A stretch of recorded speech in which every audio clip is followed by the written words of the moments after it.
रामकृष्ण हरी रामकृष्ण हरी. आज मी सकाळी 7:30 वाजता आमच्या सचिन मामाला फोन करून कराडला आलो. आज काही दिंडीच्या कामानिमित्त मला कारव्याला काम आहे. मोहन बामणे त्यांची भेट घ्यायची आहे.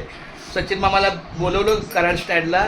आल्यानंतर आमच्या ताईने आम्हाला कांदे पोहे दिले छानपैकी. फक्त कांदे पोहे पोट भरून खाल्लं व्यवस्थित. बाकी खूप छान. 2 वेळा चहा पिला, एकदा अगोदर एकदा नंतर. नाही भात म्हणली होती आज माझी ताई, थोडा भात खावा करते. मी म्हटलं नको, दीपालीचं जरा मला स्ट्रिक्टली सांगणं आहे, ती आरोग्याची काळजी घेते माझ्या. त्यामुळं कांदे पोहेच खाल्ले, पण चहा 2 वेळा पिला. 2 वेळा, एकदा स्टार्टिंग आणि एकदा एंडिंग. नाही तुला दिला होता. चालतंय, चला ठीक आहे. खूप छान, धन्यवाद. माझे लेकरं झोपलेले आहेत, स्वरा आणि पियू. ठीक आहे, रामकृष्णाने. आता माझं पुढचं काम आहे. कदाचित माझं काम उरकलं तरी मी तसंच पुढे जाईल. धन्यवाद सचिन दादा. आम्हाला तू छानपैकी इथं आणला आणि इथून आता आम्हाला कारव्याला सोडणार आणि तू तुझ्या पुढच्या कामाला. काय माझ्याकडून काही तकलीफ नाही. चला रामकृष्ण. रामकृष्ण.